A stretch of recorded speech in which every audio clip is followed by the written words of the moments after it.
इससे पहले जो आपने पढ़ा होगा वो मिरर तक पढ़ा होगा, ठीक है, लास्ट क्लास में।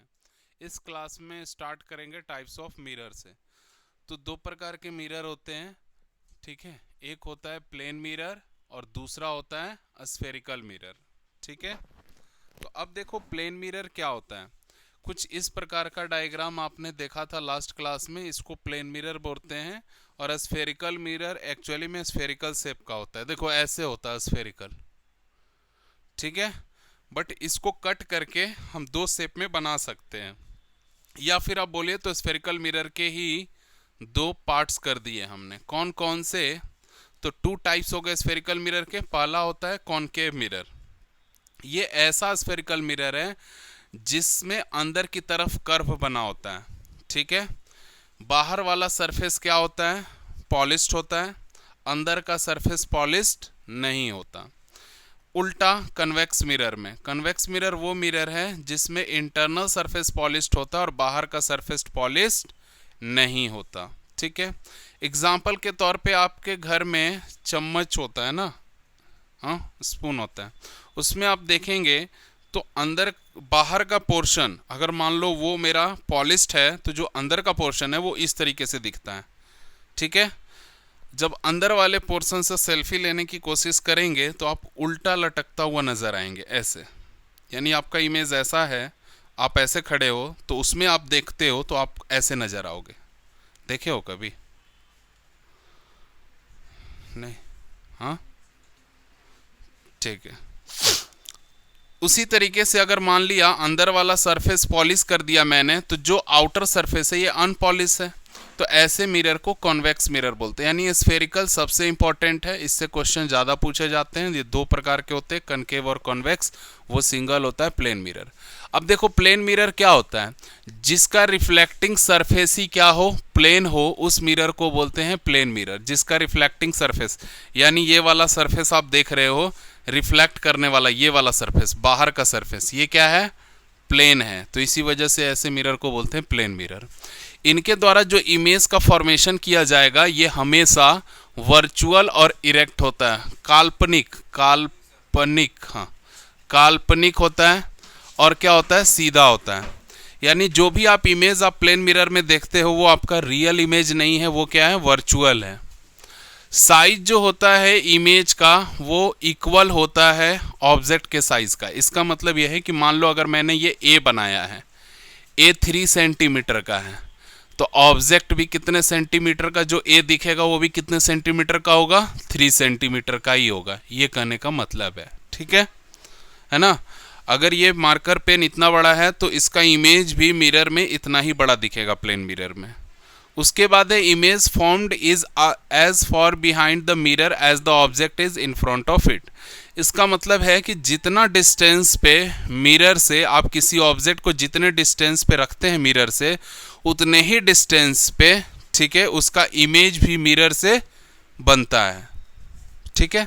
मान लीजिए आपने अगर यहाँ से ये मिरर है और यहाँ से ए की डिस्टेंस 5 सेंटीमीटर रखी हुई है, तो इमेज भी मिरर से कितने सेंटीमीटर पे बनेगा? 5 सेंटीमीटर पे ही बनेगा, ठीक है। इसको बोलते हैं कि जितने डिस्टेंस पे ऑब्जेक्ट है उतने ही डिस्टेंस पे मिरर से इमेज भी बनेगा। और लास्ट पॉइंट है कि image is laterally inverted. Laterally inverted का मतलब है कि जब आप मिरर के सामने खड़े होकर देखते हैं, आपने राइट हैंड उठाया हुआ है, तो मिरर हमेशा आपको कैसा दिखाता है? लेफ्ट हैंड दिखाता है। आ रही बात समझ में? इसको लैटरली इन्वर्टेड बोलते हैं। एग्जाम्पल के तौर पे ए अगर ऐसा लिखा है तो ए ऐसा नजर आएगा। अब इसमें थोड़ा समझना मुश्किल है तो इसी वजह से बी बनाया गया है। अगर बी ऐसा दिख रहा है तो बी मिरर में आपको कैसा दिखेगा? इस प्रकार से दिखेगा, ठीक है। एग्जाम्पल के तौर पे आजकल मान लो अगर ये लिखा हुआ है और अगर जैसे ये फ़ोन है ना, इसका सेल्फी कैमरा ऑन करते हैं, अभी देखेंगे इसका सेल्फी कैमरा अगर हम ऑन करें, ठीक है, ऐसे, तो ये पूरा का पूरा उल्टा नज़र आएगा ये, ठीक है। लिखा हुआ कैसा नज़र आएगा? उल्टा। तो इसी को बोलते हैं लैटरली इन्वर्टेड। कि अगर आप देखते हैं कैमरे में, सॉरी मिरर में, ठीक है, ये कैमरा में भी आप देख लीजिए, तो ये लैटरली इन्वर्टेड नज़र आता है, ठीक है। तो इसका मतलब समझ आ गया, लेटरली इन्वर्टेड, लेफ्ट को राइट, राइट को लेफ्ट दिखाएगा। ठीक है, तो यहाँ तक लिखिए। इसके बाद स्फेरिकल मिरर के टाइप्स पढ़ेंगे, कनकेव, कन्वेक्स, फिर उनके बारे में चर्चा करेंगे। ठीक है, यहाँ तक लिख लिया आपने। तो कहाँ से लिखना स्टार्ट किया हमने? स्फेरिकल मिरर से। देखिए फिर से, ऐसे मिरर जिनका रिफ्लेक्टिंग सरफेस स्फेरिकल हो उनको स्फेरिकल मिरर बोलते हैं। आगे बात समझ में? अब रिफ्लेक्टिंग सरफेस स्फेरिकल मतलब इन दोनों की तरह, इसीलिए दो प्रकार के स्फेरिकल मिरर बांटे गए, कॉनकेव और कॉन्वेक्स। कॉनकेव वो मिरर हुआ जिसका बाहर वाला सरफेस क्या होता है? पॉलिश, और ये अंदर वाला सरफेस अनपॉलिश। जितने भी रिफ्लेक्शंस होंगे वो इस सरफेस से होंगे। सिमिलरली कॉन्वेक्स मिरर वो मिरर हुआ जिसका इनसाइडर पोर्शन जो है वो पॉलिश्ड है, सॉरी इनसाइडर बोल रहे हैं, हाँ इनसाइडर ही, और ये वाला सरफेस जो है अनपॉलिश। तो रिफ्लेक्शन कहाँ से होगा? इस पूरे सरफेस से। ठीक है, अब कॉनकेव जब पढ़ा तो इसमें यही लिखा कि रिफ्लेक्टिंग सरफेस, ऐसा स्फेरिकल मिरर जिसका रिफ्लेक्टिंग सरफेस ही अंदर की तरफ हो, यानी कि रिफ्लेक्टिंग सरफेस कहाँ है? अंदर, ये वाला रिफ्लेक्टिंग सरफेस, तो इसको बोलते हैं कॉनकेव। इसको दूसरे नाम से जानते हैं कन्वर्जिंग मिरर। अब ये कन्वर्जिंग मिरर इसीलिए है क्योंकि ये सभी रे ऑफ लाइट को कन्वर्ज करता है, यानी इकट्ठा करता है, ऐसे लाता है। ठीक है, दूसरा है कॉन्वेक्स, इसका उल्टा, जैसे इनवर्ड था रिफ्लेक्टिंग सरफेस, इसका रिफ्लेक्टिंग सरफेस क्या हो जाएगा? आउटवर्ड, इस प्रकार से, यानी ये पॉलिश्ड सरफेस है तो रिफ्लेक्टिंग सरफेस कौन हुआ? ये वाला, बाहर वाला, बाहर वाले सरफेस पे रिफ्लेक्शन होगा। ठीक है ना, ये अनपॉलिश्ड है। इसी की तरह इसको एक और नाम से जानते हैं, वो लिख लीजिए, it diverges the light, so it is called diverging mirror। ये बहुत ही इंपॉर्टेंट है, आपको याद रखना होगा। ये कभी नहीं पूछेगा कि डाइवर्जिंग और कन्वर्जिंग मिरर क्या है, लेकिन न्यूमेरिकल्स में एनसीईआरटी के लास्ट के एक्सरसाइज में जो न्यूमेरिकल्स बनेंगे उनमें ये दे दिया है, कॉनकेव कॉन्वेक्स ना लिखकर कन्वर्जिंग डाइवर्जिंग लिख दिया है। तो एक मुसीबत हो गई, आपको समझना पड़ेगा कौन कन्वर्जिंग है कौन सा डाइवर्जिंग है। इतना लिख लीजिए। टर्म्स और पैरामीटर्स ऑफ मिरर, तो इसमें ये मैंने एक छोटा सा मिरर का पार्ट बनाया है, इसको कर्वेचर बोलते हैं। क्या बोलते हैं इसको? कर्वेचर।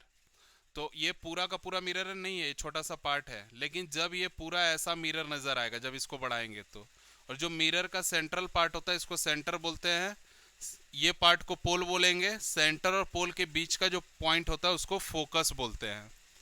तो ये एक मैंने कर्वेचर बनाया हुआ है, ये क्या है? मेरा कर्वेचर है। ठीक है, तो कर्वेचर में देखिए ये इमेजिनरी लाइन होता है, अच्छा इसको लिखना भूल गए, ये प्रिंसिपल एक्सिस होता है। ये जो आप लाइन देख रहे हो ये वाला, इसको प्रिंसिपल एक्सिस बोलते हैं। इसको क्या बोलते हैं? इसको प्रिंसिपल एक्सिस। ठीक है, तो ये प्रिंसिपल एक्सिस है। तो मानकर चलो ये पोल है, ये सेंटर ऑफ कर्वेचर जैसा वहां बताया, तो पोल सेंटर ऑफ कर्वेचर, इसके बीच में एकदम एग्जैक्टली बीच में क्या लाई करेगा? एफ को बोलते हैं फोकस, यानी जो डिस्टेंस पोल से फोकस का होगा वही डिस्टेंस फोकस से सेंटर ऑफ कर्वेचर का होगा। याद रहेगा, ये दोनों इक्वल होते हैं, यानी ये जो एफ पी है और ये जो सी एफ वे है, ये दोनों क्या है? इक्वल है। अब एक चीज याद रखिएगा यहाँ पे, ठीक है, यहाँ पे देखिए ये फोकस से पोल का जो डिस्टेंस है इसको स्मॉल एफ से दिखाते हैं, और स्मॉल एफ का मतलब है फोकल लेंथ। याद रहेगा, एफ से पी तक का डिस्टेंस स्मॉल एफ से दिखाते हैं फोकल लेंथ। सी से पी तक का जो डिस्टेंस है, सी से पी तक का डिस्टेंस, इसको आर से दिखाते हैं, स्मॉल या कैपिटल आर लिखा मिलता है आपको। ठीक है, इसको बोलते हैं रेडियस ऑफ कर्वेचर, यानी ये कर्वेचर है, इसका ये रेडियस है। चूंकि स्फेरिकल है ना, तो ये रेडियस होगा, यहां से यहां तक रेडियस होगा कि नहीं होगा? ये आर रेडियस होगा। अब समझिए, यहां पे एक ऑब्जेक्ट मान लिया खड़ा है, तो इस ऑब्जेक्ट से पोल तक का डिस्टेंस जो होगा, ये वाला डिस्टेंस, ये यू से दिखाते हैं, और इस यू को बोलते हैं ऑब्जेक्ट डिस्टेंस। स्मॉल यू से दिखाते हैं, इसको ऑब्जेक्ट डिस्टेंस बोलते हैं।